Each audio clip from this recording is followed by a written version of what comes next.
What's good, peeps? Thanks as always for passing by the channel. Much appreciated. Hit that subscribe button if you guys are new. Don't forget as well, please, to like and share the video. And you can support the channel as well. Now, I do have a Patreon account. The link is in the description. First things first, apologies if I say anything stupid in this video. I am very, very tired. It's like 6:30, I think, in the morning here in Saudi Arabia. I've been up for I don't know how many hours, 24 hours nearly. I've just got home from the fight. I went to the fighter's hotel, not much happened in there. And I've just got to my hotel. I'm gonna stay up. My flight is in 6 hours or so there's no point in going to sleep. I'm just gonna go down for breakfast in a minute, pack, and then get the fuck out of here. Guys, it's been an experience. It's been an experience, an eye-opener. How what goes on really behind the scenes. Big fight night, big fight weekend, big fight week. I've been here since Tuesday morning.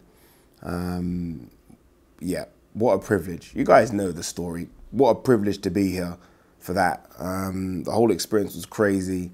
Stadium was epic. I don't know, it's always difficult. I know this anyway because I've seen what stadiums look like on TV, and they do look different when you're in the venue.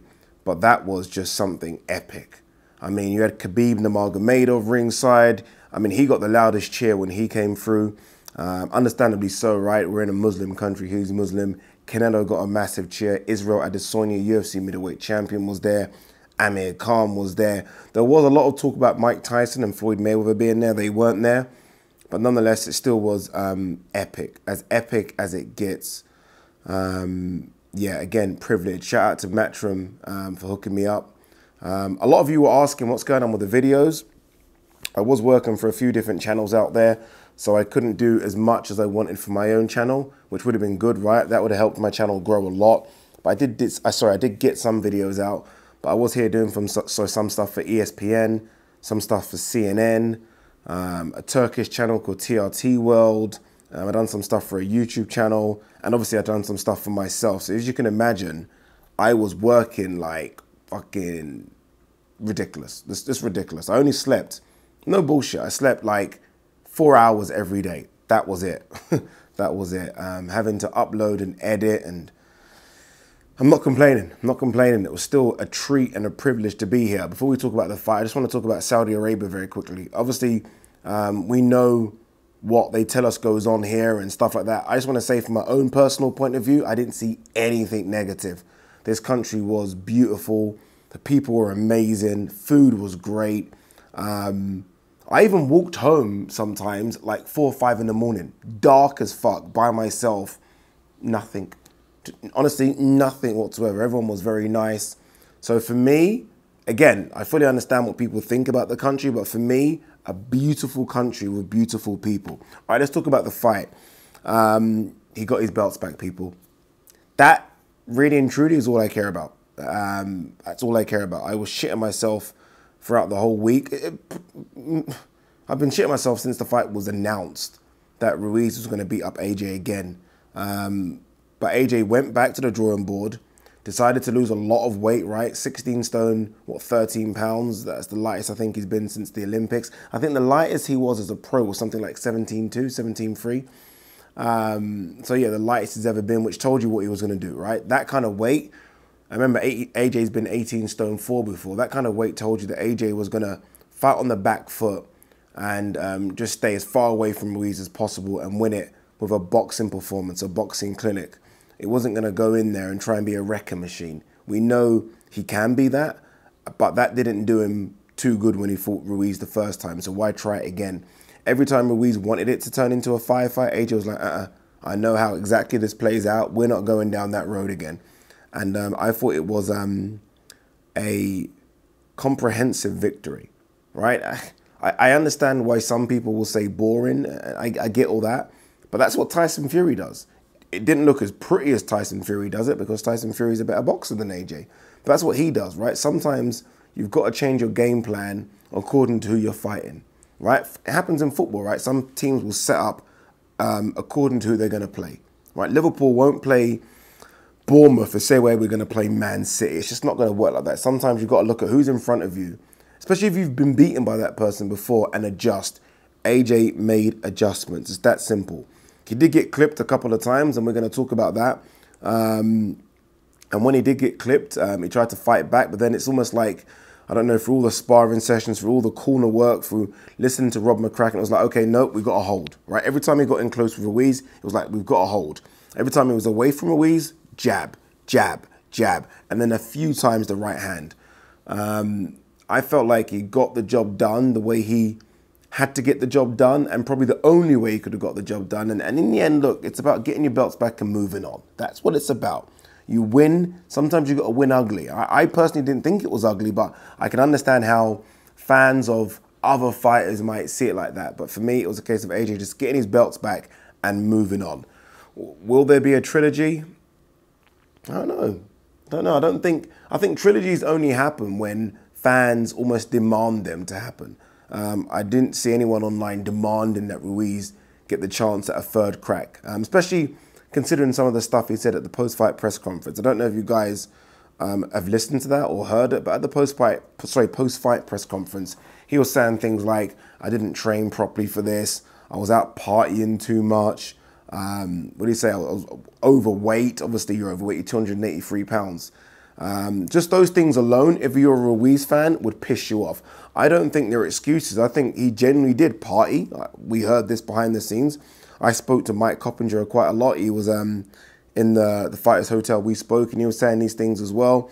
The weight obviously was an issue, 283 pounds. How the fuck can you put 15 pounds on heavier than you were in the first fight? Right? It's stupid. And I think as negative, or again, some people will say AJ was negative. As negative as AJ was in terms of making it a 5-fight, Ruiz has got to make it a 5-fight himself. He's got to, and he was unable to. So I don't think that performance warrants a third one now. It might in the future. But Manny Robles, his trainer, was in a scrum. And even when I asked him that question, he said, you know what? He's got to have a couple of fights against guys coming up, right? You know, guys maybe in the top 15, top 20 to warrant getting back in that position. So even Manny Robles realizes he's not going to get a third fight with AJ. With regards to what's next for AJ, obviously the mandatories are going to come calling now. Usyk is the WBO mandatory. He will probably come calling, although it looks like he will fight Chisora, so probably not. The one that looks like will happen, and I spoke to Anthony Lever about this, it looks like it might be Pulev in London, right? Wembley. That's the one it looks like it will happen. Remember that fight was supposed to happen in Cardiff a couple of years ago. Pulev pulled out injured. Carlos Takam took his place. Pulev has worked his way back up again to an IBF mandatory again, or was he always there? I don't know, but he's worked his way up. The IBF are going to call for that fight as well. So that looks like it could happen next, which is an easier fight for AJ. He'll put some of that size back on. He doesn't need to move around like that for Pulev, right? He doesn't need to fight on the back foot. I think he can go mano-mano with Pulev because Pulev just doesn't throw hands as quick as Ruiz. His feet aren't as quick as Ruiz. He's a very upright European fighter, so I think that style will suit AJ. So that looks like that will be next. AJ, it was the first time me ever watching AJ, and look, we've seen AJ vulnerable against Dillian Whyte, Povetkin, Klitschko, obviously Ruiz. But it was the first time me watching AJ fearful that any punch could put him down. I don't know what that was. I don't know. And not just me. Everyone around me was thinking that. I don't know if that's because of the way the first fight happened or that's just AJ now where he's very, very vulnerable. I'm very vulnerable. There was times in that fight where I thought if Ruiz catches him clean, he's out. And again, I don't know if that's just me as an AJ fan being very nervous and overreacting to things, a bit of anxiety there, but I do think he's vulnerable.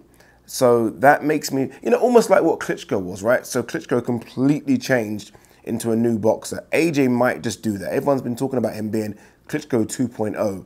He might just become Klitschko. If he does become Klitschko, he does need to work on his jab.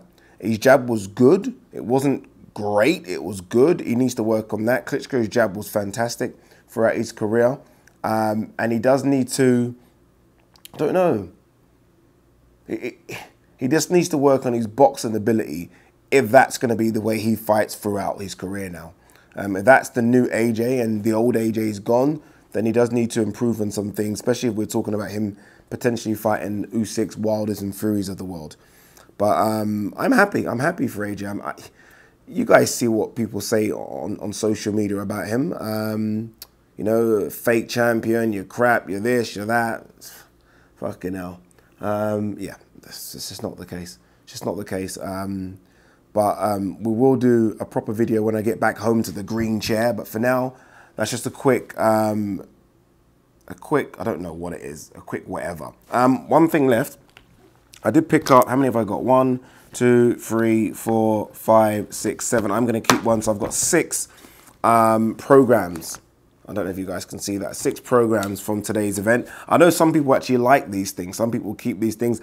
I did want to get them signed, but by the time I left the venue, all the fighters minus AJ had gone, and it's completely difficult to get. I mean, getting AJ to sign these is going to be nigh impossible. So if anyone wants these, send me an email. The first 6 people to send me an email, I will post them out to you if you are in the UK. US guys, I can't post them out to you. I just can't spend the money. I'm broke.